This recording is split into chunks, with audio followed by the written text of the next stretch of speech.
Chapter 3. Now there was long war between the house of Saul and the house of David, but David waxed stronger and stronger, and the house of Saul waxed weaker and weaker. And unto David were sons born in Hebron, and his firstborn was Ammon, of Ahinoam the Jezreelitess, and his second Chileab of Abigail, the wife of Nabal the Carmelite, and the third Absalom the son of Maacah, the daughter of Talmai, king of Geshur, and the fourth Adonijah the son of Haggith, and the fifth Shephatiah the son of Abital, and the sixth Ithream by Eglah David's wife. These were born to David in Hebron. And it came to pass, while there was war between the house of Saul and the house of David, that Abner made himself strong for the house of Saul. And Saul had a concubine, whose name was Rizpah, the daughter of Aiah. And Ishbosheth said to Abner, Wherefore hast thou gone in unto my father's concubine? Then was Abner very wroth for the words of Ishbosheth, and said, Am I a dog's head, which against Judah do shew kindness this day unto the house of Saul thy father, to his brethren, and to his friends, and have not delivered thee into the hand of David, that thou chargest me today with a fault concerning this woman? So do God to Abner, and more also, except as the Lord hath sworn to David, even so I do to him, to translate the kingdom from the house of Saul, and to set up the throne of David over Israel and over Judah, from Dan even to Beersheba. And he could not answer Abner a word again, because he feared him. And Abner sent messengers to David on his behalf, saying, Whose is the land? Saying also, May thy league with me, and behold, my hand shall be with thee, to bring about all Israel unto thee.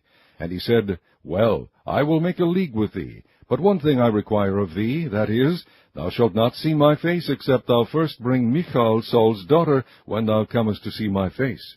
And David sent messengers to Ishbosheth, Saul's son, saying, Deliver me my wife Michal, which I espoused to me for 100 foreskins of the Philistines. And Ishbosheth sent, and took her from her husband, even from Phaltiel, the son of Laish.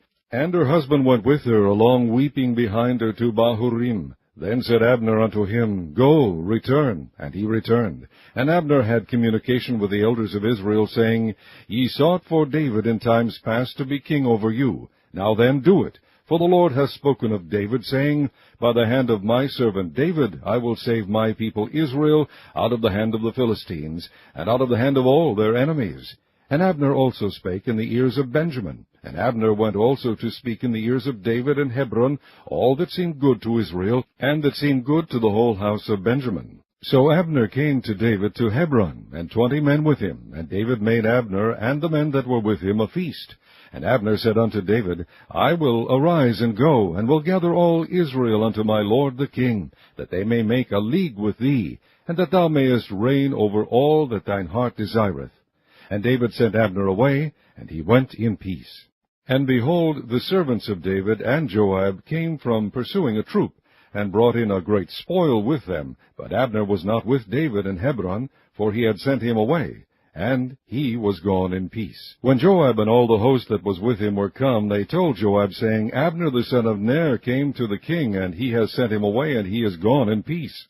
Then Joab came to the king and said, What hast thou done? Behold, Abner came unto thee. Why is it that thou hast sent him away, and he is quite gone? Thou knowest Abner the son of Ner, that he came to deceive thee, and to know thy going out and thy coming in, and to know all that thou doest. And when Joab was come out from David, he sent messengers after Abner, which brought him again from the well of Sirah, but David knew it not. And when Abner was returned to Hebron, Joab took him aside in the gate to speak with him quietly, and smote him there under the 5th rib, that he died, for the blood of Asahel his brother. And afterward, when David heard it, he said, I and my kingdom are guiltless before the Lord forever from the blood of Abner the son of Ner. Let it rest on the head of Joab, and on all his father's house, and let there not fail from the house of Joab one that hath an issue, or that is a leper, or that leaneth on a staff, or that falleth on the sword, or that lacketh bread. So Joab and Abishai his brother slew Abner, because he had slain their brother Asahel at Gibeon in the battle. And David said to Joab and to all the people that were with him, Rend your clothes, and gird you with sackcloth, and mourn before Abner. And King David himself followed the bier. And they buried Abner in Hebron. And the king lifted up his voice, and wept at the grave of Abner, and all the people wept. And the king lamented over Abner, and said, Died Abner as a fool dieth? Thy hands were not bound, nor thy feet put into fetters. As a man falleth before wicked men, so fellest thou. And all the people wept again over him. And when all the people came to cause David to eat meat while it was yet day, David sware, saying, So do God to me, and more also, if I taste bread or aught else, till the sun be down. And all the people took notice of it, and it pleased them, as whatsoever the king did pleased all the people.